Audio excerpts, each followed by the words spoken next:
Oxi, cê é louco, meu Deus.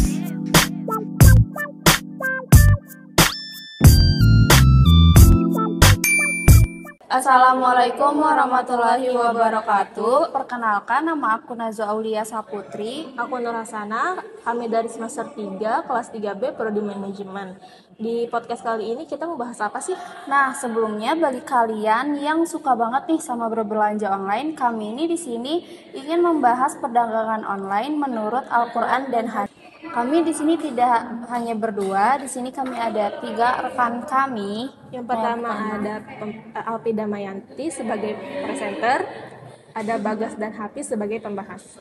Nah, dan juga kami di sini ada moderatornya yang kebetulan dosen kami juga. Penasaran sama kelanjutannya? Simak terus. Assalamualaikum warahmatullahi wabarakatuh. Waalaikumsalam warahmatullahi wabarakatuh. Sobat-sobat siapa? Kita ketemu lagi di channel siapa? Sebagaimana biasa, kita senantiasa mengundang teman-teman mahasiswa, khususnya dari Fakultas Ekonomi dan Bisnis Universitas Islam Syekh Yusuf. Kali ini teman-teman kita ini dari Prodi Manajemen. Yang akan kita bahas, yang akan kita diskusikan pada malam hari ini adalah perdagangan online menurut syariat Islam. Kita tahu bahwa perdagangan online itu kan boleh dikatakan baru muncul saat-saat terakhir ini. Dulu, apalagi zaman Rasulullah, tentunya kan tidak ada perdagangan online. Perdagangan itu biasanya terjadi antara konsumen, antara penjual dengan pembeli, itu bertemu di suatu tempat seperti pasar, ya kan? Kemudian berkembang lagi pasar itu kemudian menjadi suatu tempat yang cukup luas, misalnya di mall, ya kan? Nah, sekarang perkembangan baru adalah perdagangan online. Nah, kadang-kadang kan orang suka ngomong tuh kalau sesuatu yang tidak dilakukan Nabi itu adalah bid'ah, ya kan? Padahal kan perdagangan online zaman Nabi kan jelas nggak ada, gitu loh. Apakah ini masih termasuk bid'ah, gitu kan? Nah, dan banyak sekali kan kita tahu apa-apa yang zaman Nabi kan masih serba sederhana. Orangnya juga masih belum banyak, teknologi juga masih belum berkembang. Nah, maka ingin kita tahu sesuai dengan perkembangan ekonomi, perkembangan teknologi di zaman sekarang ini, di mana perdagangan tidak lagi dilakukan face to face, ketemu di satu tempat, tetapi bertemu di media online, ya, di internet ketemunya. Pasti ada plus minusnya semuanya juga, baik perdagangan yang offline maupun yang online itu pasti ada plus minusnya. Makanya nih dalam kesempatan kali ini nih teman-teman kita akan mencoba untuk memaparkan dan sekaligus mendiskusikan apa itu perdagangan online, terutama kalau dilihat dari kacamata syariah Islam, di mana kita tahu bahwa online itu baru sekarang ada. Apakah ini termasuk juga satu hal yang tidak dibolehkan atau bagaimana? Oke, sebelum kita mulai saya persilakan untuk memperkenalkan diri. Perkenalkan, nama saya Bagas Setiaji dari Prodi Manajemen. Oke. Perkenalkan, nama saya Agus Yogi Perdana, saya dari Prodi Manajemen. Kenalkan, saya Alpi Damayanti, saya dari Prodi Manajemen. Oke, teman-teman kita yang sebelah kiri saya adalah presenter, dan yang ada di hadapan saya dua kawan kita ini adalah sebagai pembahas, ya. Saya hanya moderator dan akan memandu jalannya diskusi. Sementara diskusi hanya akan dilakukan oleh ketiga kawan kita ini. Baik, untuk tidak memperpanjang waktu, kami persilakan presenter untuk memulai. Baik, sebelumnya Assalamualaikum warahmatullahi wabarakatuh. Waalaikumsalam Warahmatullahi wabarakatuh. Mungkin di zaman sekarang ini siapa sih yang belum pernah berbelanja online? 80% orang pasti pernah berbelanja online, terlepas dari apapun itu yang dibeli. Oleh karena itu nih, kita menyadari pentingnya kita sebagai mahasiswa untuk mengerti fenomena berbelanja online ini, seperti TikTok Shop, Tokopedia, Lazada, Shopee yang sedang marak saat ini. Baik, saya di sini selaku presenter akan mengusulkan podcast kami yang berjudul Perdagangan Online Menurut Al-Quran dan Hadis.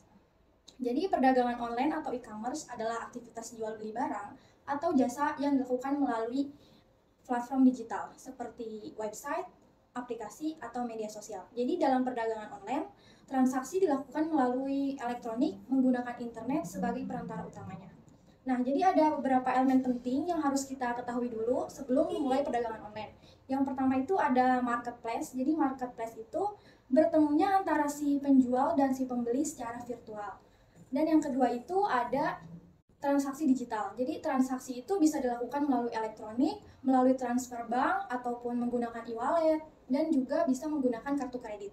Yang ketiga itu ada pengiriman barang. Jadi setelah transaksi berhasil, si penjual ini akan mengirimkan barangnya kepada jasa pengiriman, lalu jasa pengiriman ini akan mengirimkan barangnya kepada si pembeli.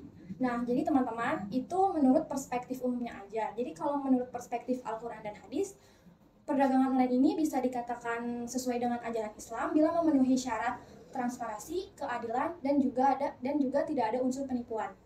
Jadi kalau menurut Al-Quran, yang pertama itu ada kejujuran. Jadi Nabi Muhammad mengajarkan kita untuk saling jujur dalam jual beli. Yang kedua itu ada larangan riba. Jadi sudah jelas kalau larangan riba itu hukumnya haram. Dan yang ketiga itu ada unsur kesepakatan. Jadi tidak ada yang namanya penipuan. Jadi rugi di si pembeli dan juga untung di si penjual. Nah, kalau misalkan menurut perspektif dari hadis, yang pertama itu ada jual beli yang baik. Jual beli yang baik itu yang dilakukan dengan saling ridho. Artinya bisa antara si penjual dan si pembeli itu saling ridho intinya. Dan yang kedua kalau menurut prinsip hadis yaitu pembayaran yang adil. Jadi nggak ada tuh yang namanya ditipu di dalam transaksi. Nah, untuk melakukan perdagangan online itu ada beberapa pertimbangan yang harus kita ketahui dulu. Yang pertama itu ada transparansi. Jadi transparansi itu produknya jelas, pembayarannya juga jelas, dan juga pengirimannya jelas. Dan yang kedua itu ada sistem pembayaran yang adil. Jadi seperti yang tadi sudah dibilang, pembayarannya itu harus jelas dulu. Dan yang ketiga itu ada perlindungan konsumen. Jadi kita mengedepankan hak-hak konsumen, dan juga kita sebagai penjual itu harus bertanggung jawab. Jadi perdagangan online itu bisa dikatakan sesuai dengan syariat Islam bila memenuhi prinsip keadilan dan juga kejujuran. Jadi baik teman-teman, saya di sini tidak sendiri, saya berdua dengan teman saya dan juga moderator kami. Sebelumnya saya akan bertanya kepada kalian berdua, apa saja syarat sah transaksi online jual beli menurut Islam? Kalau menurut saya yang pertama itu ada kesepakatan. Jadi kesepakatan antara penjual sama pembeli itu harus ada kesepakatan. Misal kayak barang itu terbuat dari apa, harganya berapa, jadi nggak boleh bohong gitu, jadi harus jelas. Terus yang kedua ada kejelasan yang dimaksud di sini tuh kejelasan barang. Jadi barang ini tuh harus sesuai sama yang di deskripsi. Nah, terus yang ketiga ada transparansi. Nah, transparansi itu adalah antara penjual sama pembeli harus transparan, jujur gitu, harus jujur. Jadi harus jujur dalam transaksi maupun itu bahan yang dibuat barang itu. Ya kalau menurut saya pribadi ya itu dalam perdagangan online menurut agama Islam itu yang pertama mungkin barangnya jelas gitu. Terus juga adanya kejujuran dari yang dibilang sama Bagas itu harus itu. Karena di kejujuran ini sendiri adanya keadilan. Jadi saling menguntungkan terhadap si penjual dan pembeli gitu. Terus juga adanya kesepakatan waktu. Nah itu si penjual ini harus memberikan, intinya gini, kayak si penjual mengirimkan barangnya kepada pembeli. Nah jadi kalau misalkan barang yang si penjual ini telat dari kesepakatan waktu yang telah ditentukan, nah penjual akan memberikan garansi ya, entah itu sebuah voucher ataupun hal lainnya lah gitu. Jadi tidak ada yang dirugikan, tidak ada yang Untung di satu pihak. Iya, untuk satu pihak gitu. Mungkin ada pengalaman ya kalau dari saya pribadi gitu. Sempat saya ada salah satu platform media. Sempat saya waktu itu beli suatu barang. Nah, terus di situ saya mengalami ketidakpastian waktu gitu. Seharusnya yang barang ini nyampe dalam waktu 2 hari, itu tidak nyampe. Tapi si pihak Tokopedia ini memberikan garansi, yaitu mengembalikan uang yang telah saya keluarkan untuk barang itu. Gitu. Itu yang saya alami. Jadi untuk barangnya tidak dikirim, dibatalkan atau gimana? Enggak dibatalkan. Dibatalkannya itu otomatis dari pihak Tokopedianya. Memang sebenarnya dari banyak platform gitu kan ada apa ya?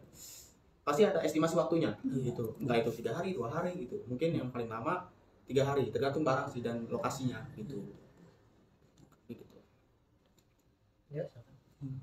Kalau misalkan kita belanja online, nah dari pihaknya itu kan tadi bilangnya kan 2-3 hari pengiriman itu bakalan sampai rumah. Tapi kalau misalkan di 3 hari itu belum nyampe, itu gimana ya? Maksudnya tuh gimana gitu? Mungkin kalau itu ini kita nggak tahu ya, mungkin entah itu dari marketplace-nya ataupun dari si jasa pengirimnya ini gitu, entah dari marketplace-nya yang emang nggak apa ya, nggak nge-packing lah gitu, nggak ngebuat barang itu, atau dari Produksinya. atau dari apa jasa pengirimannya gitu. Jadi ada hal yang tidak diinginkan, entah itu barangnya hilang tapi tidak ada konfirmasi terhadap pembeli gitu. Berarti pentingnya kita untuk memilih dulu nih platform digital mana yang harus kita beli di sosial media ini. Jadi jangan sampai kita tuh beli kayak di media yang seperti yang nggak bertanggung jawab lah intinya ya. Jadi kan sekarang kan udah ada yang udah terpercaya yang nomor 1 di Indonesia gitu. Oke, apa namanya, kita juga harus hati-hati bahwa marketplace seperti Tokopedia itu juga rawan untuk dibonceng oleh oknum-oknum tertentu. Iya betul. Misalnya yang pernah saya alami sendiri adalah satu kejadian. Nah, ini terkait juga dengan apa namanya, orang yang mengaku dulunya mahasiswa saya. Dulunya dia mengaku dan kemudian dia bisa menyebutkan saya dipanggilnya siapa, terus kemudian ngajar bahasa Belanda, terus ngajarnya di mahasiswa saya. Jadi saya jadi yakin bahwa ini mantan mahasiswa saya. Ya. Terus kemudian dia minta tolong sama saya. Dia bilang saya ini sedang dapat tugas dari suatu katakanlah Tokopedia untuk meningkatkan rating suatu toko. Tokopedia kan marketplace, di bawahnya ada toko-toko yang toko itu adalah salah satunya tempat dia bekerja. Dia bilang saya diminta untuk mengumpulkan rating, nanti kalau sudah tercapai dia akan jadi pegawai tetap, gitu, jadi karyawan tetap. Lalu kemudian dia minta saya untuk membantu dengan cara menjalani suatu apa namanya aktivitas sebanyak 6 tahapan, gitu. Sewaktu itu karena merasa bahwa dia ini mantan mahasiswa, ya tergerak juga hati saya untuk membantu gitu. Apa bentuknya kejadiannya, aktivitasnya saya kembangkan juga, entah saya disiar atau apa saya nggak tahu. Waktu itu saya diminta untuk melakukan suatu transaksi membeli suatu barang di Tokopedia dengan nilai waktu itu kalau nggak salah di awalnya itu 1.700.000 gitu ya. Dia bilang nanti uang itu akan segera dikembalikan plus ada bonusnya gitu. Jadi memang setelah saya melakukan transaksi beli barang 1,7 juta, terus kemudian tidak lama uang itu langsung balik jadi bertambah, jadi katakanlah 1,9 gitu, dapat 200 ya. Naik lagi tuh tahap kedua, naik lagi jadi 2 juta sekian ya. Cepat juga balik, naik lagi. Itu kan menggiurkan ya, saya pikir wah dapat keuntungan nih tanpa capek-capek kan, lumayan bonus ini. Sampai tahap kelima itu saya diminta untuk melakukan transaksi dengan nilai yang lumayan tinggi, 9.800.000. Gede banget Ya, itu. kan? Gede banget. Entah saya kenapa bodohnya saya ikutin 9.800.000, kemudian terkirim. Nah mulai macet tuh, nggak dibalikin. Lalu dia bilang apa, kalau memang mau dibalikin Pak, apa mesti menyelesaikan tahapan 6. Tahapan 6 itu pembelian transaksi seharga 16 juta. Waduh, saya kan jadi mulai ragu ya.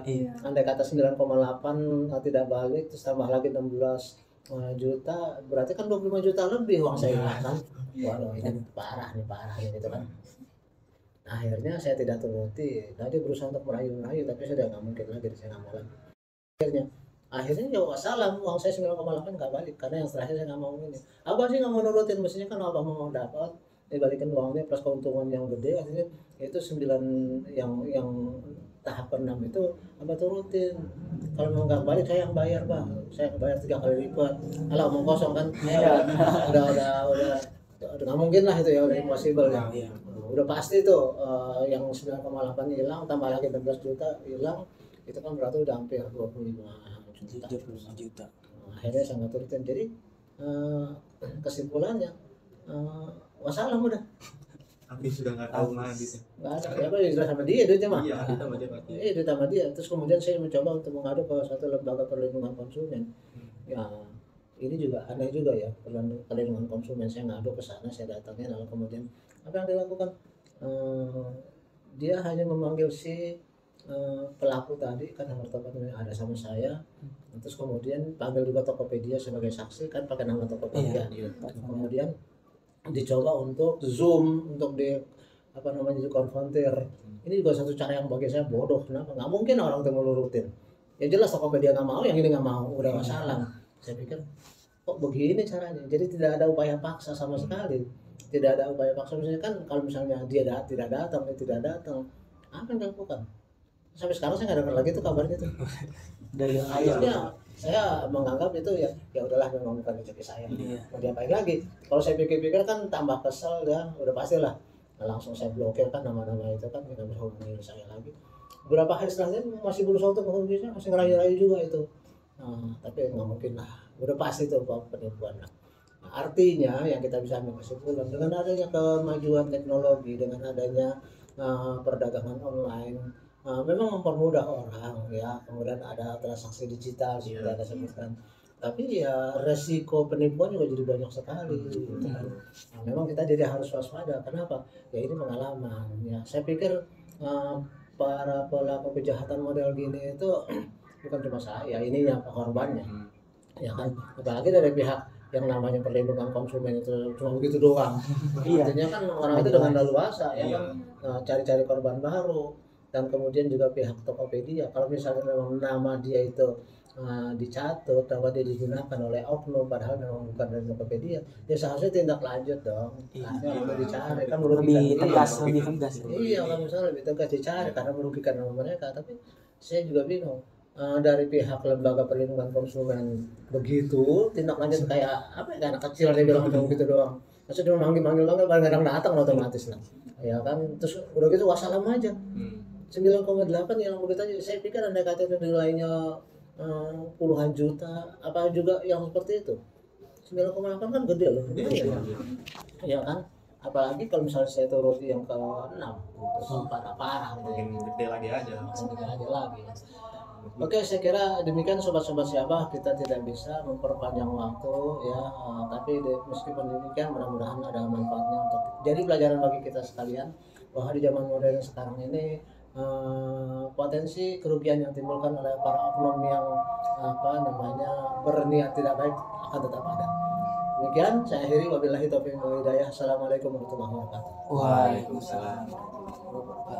Yang dapat disimpulkan dari podcast kali ini adalah bahwa perdagangan online dapat dikatakan sah apabila memenuhi beberapa kriteria seperti transparansi, Kejujuran, keadilan, tanggung jawab, kesepakatan, dan tidak adanya penipuan. sehingga tidak ada yang dirugikan dari salah satu pihak.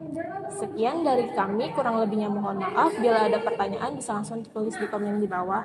Assalamualaikum warahmatullahi wabarakatuh. Bye.